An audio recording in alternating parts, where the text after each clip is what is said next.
뭐 여론조사밖에 없죠. 뭐 경선 불가능하지 않습니까? 시간적으로 봤을 때. 근데 어차피 여론조사 후보를 정하게 될 때 원래 그거는 뭐 스타트 하자에서 움직여도 사실 다 부정이죠.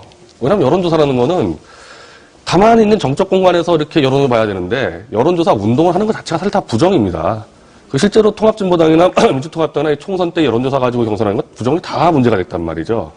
그러면 원래부터 이렇게 시간을 의도적이든지 뭐 실수든지 시간을 끌어서 여론조사라는 정말 잘못된 방식으로 후보 단일화를 결정하게끔 만들어 놓고 그걸 가지고 뭐 페어플레이 따진다는 게 좀 제3자가 볼 때는 좀 우스워요.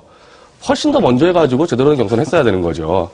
그래서 아마 이제 아까 사회자님이 얘기했을 때 근데 저는 이런 게 있는 것 같아요. 안철수 후보가 처음 출마 선언을 할 때 이때 그 논리 자체가 이미 단일화하고 안 맞습니다. 왜냐하면 첫 번째 정치쇄신도 있지만은 두 번째 더 크게 들고 나온 게 국민의 반을 적으로 돌리면 안 된다. 지금 그래서 증오의 시대를 끝내겠다. 이게 정치의 그 명분이었는데 단일화가 뭡니까?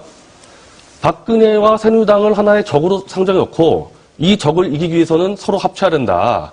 그러니까 이 논리가 안 맞는 거예요. 이 출마선 논리와 지금 단일화 작업이. 그래서 그 캠프 안에 주로 민주당 출신들은 단일화를 주장을 하고 안철수 캠프 안에 비민주당 출신들, 뭐 김민정 교수라든지 이런 사람들은 단일화에 부정적이지 않습니까? 그러니까 당연히 안철수 캠프 내에서 혼란이 있을 수밖에 없죠. 단일화 하다 안 하다. 더군다나 협상할 때 보면 좀 우리한테 너무 막대하는 것 같다 이러면은 캠프 내부에서 이거 왜 해야 되나 이렇게 나오니까 그런 혼란이 이런 좀 제가 볼 때는 깨야 될 이유 없는 거를 이제 중단시키는 정도까지도 그래서 캠프 내부의 혼란이 그 중요한 원인인 것 같아요. 그 정치에 대한 이해가 조금 뭐 다를 수는 있다고 봅니다. 근데 이제 지금 이제 우리 변 대표 말씀하시는 거 들어보니까 안철수 후보가 본인의 책에서 이런 얘기 한 거 있어요.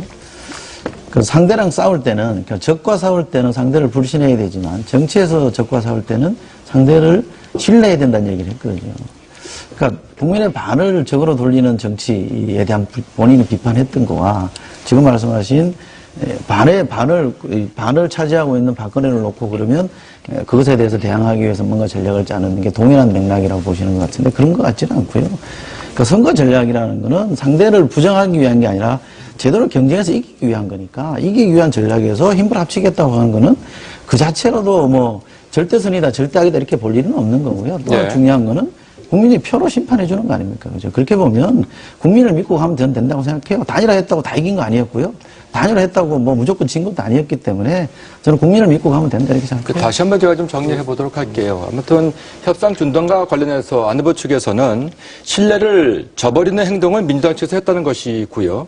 민주당 측에서는 그 정도로 지금 협상 중단했다는 것은 이것은 좀 이해가 되지 않은 행동이다라는 것이고 그 연장선 위에서 이것이 좀 다른 뜻이 있지 않고서야 이럴 수가 없다라고 하는 것이 민주당 내에서 지금 반응이 좀 나오고 있는 것 같아요. 어저께 그 문 후보 측의 문 후보의 어떤 그 발언을 보더라도 상당히 그 격앙된 그 발언들이 상당히 많이 나온 거 아니었겠습니까? 네, 문제 너무 심하다라고 하는 거죠. 안철수 측에서 지금 주장하는 것이. 예. 과연 그 지금 말씀하신 것처럼 약간의 이 협상 과정에서 뭐 비밀로 하기로 했던 것들이 나온 것이 지금 협상을 중단할 만큼 그렇게 중차대한 것이었느냐. 그게 문 후보 측이 이야기인 것이고요. 그런 것인데. 예. 사실은 그 안철수 후보 측에서 주장하는 한 4가지 정도가 정리를 하면 있을 수가 있어요. 그러니까 첫째는 계파 정치에 관련된 문제죠. 그 친노 패권주의 문제 같은 거고요. 조직 동원했다라고 하는 거 아까 우리 얘기가 나왔었지 않습니까? 뭐 여론조사에 대비하라라든가 뭐 이런 것들. 그다음에 뭐 그 또 하나는 이제 뭐 일종의 이제 꼼수 정치 같은 건데 안철수 후보가 다음 주쯤 되면 사퇴할 거다라고 하는 그런 그 소문을 퍼뜨렸다. 쉽게 얘기하면 이런 거고요. 또 하나가 이제 뭐 마지막으로 이제 편가르기 하는 거를 이제 그 민주당이 자꾸 편가르기 하기 때문에 이건 곤란하다라고 하는 거. 아까 지금 우리 변 대표도 말씀하셨습니다만.